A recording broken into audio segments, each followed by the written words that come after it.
कभी प्रभु की याद में जोर जोर से आंखों से अश्रुओं की धाराएं बहने लग जाती हैं। और यहाँ पर मतो भवती एक और प्रेम की पहचान है कि वो जोर जोर से जब भगवान की याद आती है और जब भगवान से प्रेम करने लगता है तो वो अकेले ही नाचने लगता है।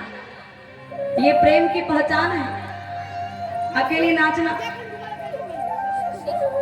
आपने देखा होगा कि घर के अंदर यदि ऐसा कोई खुशी का माहौल होता है, अब हमें नाचना तो आता नहीं है, तो हम क्या करते हैं, अरे घर के अंदर तो सभी परिवार के रहते हैं, सासू जी, ससुर जी, बेटा बहू, रिश्तेदार, पोते नाते सभी। अब हमें नाचना नहीं आता, सबके सामने हम नाचना पसंद नहीं करते क्योंकि शर्म आती है, पर मन में तो उत्साह है, वो खुशी की लहर कि एक बार थोड़ा नाच ले तो मन आनंदित हो जाए। तो क्या करते हम, दरवाजा बंद करके अकेले कमरे में नाचने लग जाते हैं, कोई देखे नहीं। यही तो प्रेम की पहचान है, ये प्रेम की पहचान है। अकेले किसी को दिखाना नहीं, अकेले नाचने लग जाना। कभी अकेले जोर जोर से हंसने लग जाते हैं, कभी रोने लग जाते हैं। प्यारे, प्रेम, सच्चा प्रेम केवल भगवान से हो सकता है। दुनिया के अंदर ये संसारी जीव जो हम संसार से प्रेम करते हैं, पर प्यारे ये दुनिया बड़ी स्वार्थी है। स्वार्थ लागी करहि सब प्रीति, सबको स्वार्थ प्यारा है। सच्चा प्रेम केवल गोविंद से हो सकता है। यदि आप दुनिया से प्रेम करोगे तो प्यारे दुनिया से केवल आपको दुख ही दुख मिलेगा, और यदि आपने गोविंद से प्रेम कर लिया तो मेरे प्रभु कभी किसी प्राणी को, किसी भी जीव को कभी दुख नहीं देते।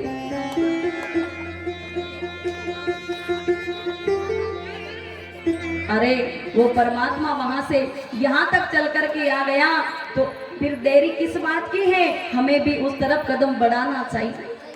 कदम बढ़ाओ तो सही। भगवान कहते हैं, अरे तू एक बार मेरा नाम लेकर के तो देख, तेरा काम न करूं तो फिर कहना, पर एक बार नाम लेकर के तो देखो।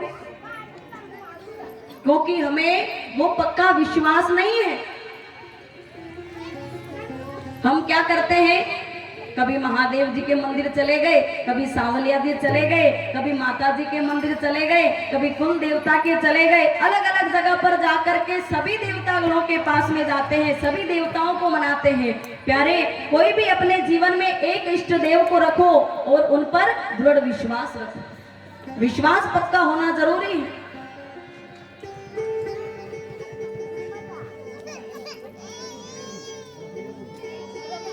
चाहे आप भगवान श्री राम से प्रेम करो, चाहे कन्हैया से करो, श्री राधा जी से करो, अपनी माँ से करो, पिताजी से करो, क्योंकि कलयुग के अंदर जो जन्मदाता जो भगवान है वो हमारे माता पिता हैं।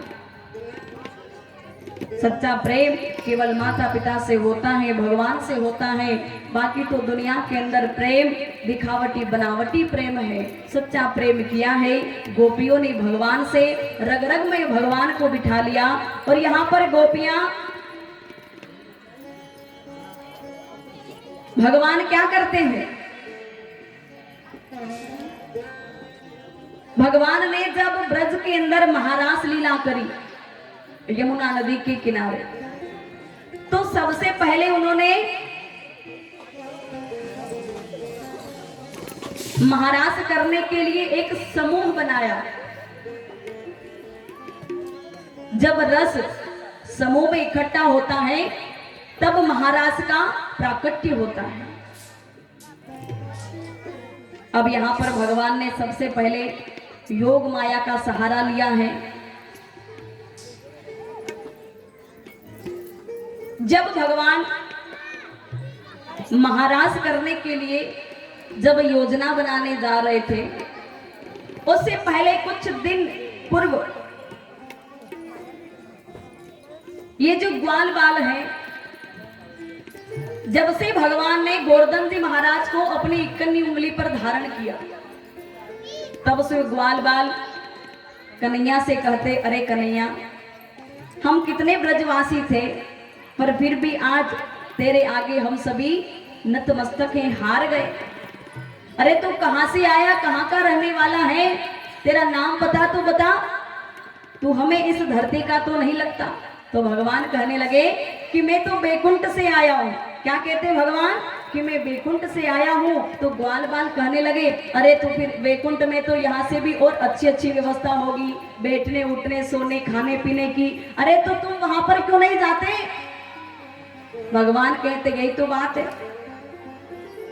कहां करूं वैकुंठ को जाए जहां नहीं मेरी यशोदा मैया, कहां करूं वैकुंठ को जाए जहां नहीं मेरे नंद बाबा। ब्रज के अंदर जो प्रेम मेरी मैया से मिल रहा है, मेरे नंद बाबा से मिल रहा है, वो वैकुंठ के अंदर नहीं मिलता है। पर ग्वाल बाल यहाँ पर भगवान से कहते नहीं लाला एक काम करो ना, हमें एक बार वैकुंठ में लेकर के चलो, हमें तो वैकुंठ जाना है और वहां का आनंद लेना है कि आखिर वैकुंठ लगता कैसा है। ग्वाल बाल नहीं माने तो भगवान ने कहा ठीक है, पर ध्यान देना अगर तुम मेरे साथ वैकुंठ में आ गए तो वहां पर मैं नजर नहीं आऊंगा। पहले ही ये बात समझ लो। ग्वाल बाल कहने लगे अरे लाला लेकर के तो चल, बात का बाद में देखा जाएगा। अब जैसे ही भगवान सभी ब्रजवासियों को, ग्वाल बालों को, सभी को जब वैकुंठ के अंदर लेकर के गए, अब भगवान तो अदृश्य हो जाते हैं, अदृश्य हो गए भगवान। अब ग्वाल बाल सभी ब्रजवासी क्या करते हैं, पहले तो वो पूरे वैकुंठ के अंदर भ्रमण करते हैं, घूमते हैं, और जैसे ही जब अपने कन्हैया के भगवान के दर्शन के लिए जैसे ही वो जाने लगे तो वहां पर जो पहरेदार होते हैं ना, पहरेदारी का काम करते हैं, उन्होंने सभी ब्रजवासियों को रोक लिया। अरे कहाँ जा रहे हो। ब्रजवासी कहने लगे अरे हमें हमारे लाला को देखना, हमारे कन्हैया को देखना है, हमें भीतर जाने दो। तो सैनिक कहने लगे नहीं, हमारे भगवान ऐसे किसी को दर्शन नहीं देते, उनके यदि दर्शन करना है तो लाइन लगाना पड़ेगी, ऐसे डायरेक्ट प्रवेश नहीं मिलता है, नंबर लगाना पड़ेगा। तो ग्वाल बाल ब्रजवासी कहने लगे नंबर कब तक आ जाएगा, एक दो घंटे में तो आ जाएगा। तो सैनिक द्वारपाल कहने लगे नहीं, कोई ठिकाना नहीं है, एक दिन भी लग जाए, एक महीना भी लग जाए, साल भर भी लग जाए, कोई ठिकाना नहीं है कि भगवान के दर्शन कब हो या नहीं भी हो। अब ब्रजवासी दुखी हो जाते हैं, अरे ऐसा वैकुंठ किस काम का, यहाँ पर सुख सुविधाएं सब तो है, पर यहाँ पर हमारा लाला नहीं है, हमारा कन्हैया नहीं है, तो हमें ऐसा वैकुंठ नहीं चाहिए। चलो अपने ब्रज के अंदर जहाँ पर कम से कम अपने लाला तो हमारे साथ है। और सभी ब्रजवासी लाला के साथ में ब्रज को चले गए। अब यहाँ पर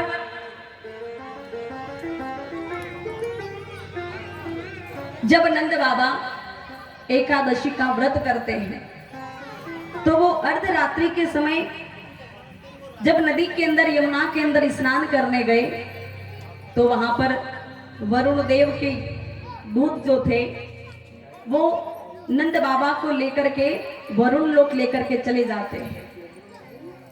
तो भगवान अपने नंद बाबा को वरुण लोक से लेकर के आए।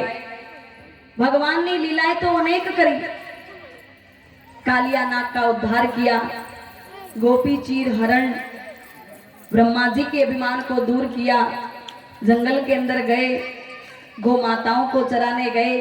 आज गौ माताएं जंगल के अंदर जब नंगे पैर चल रही हैं तो भगवान ने भी चरणों में चरण पादुका नहीं पहनी है।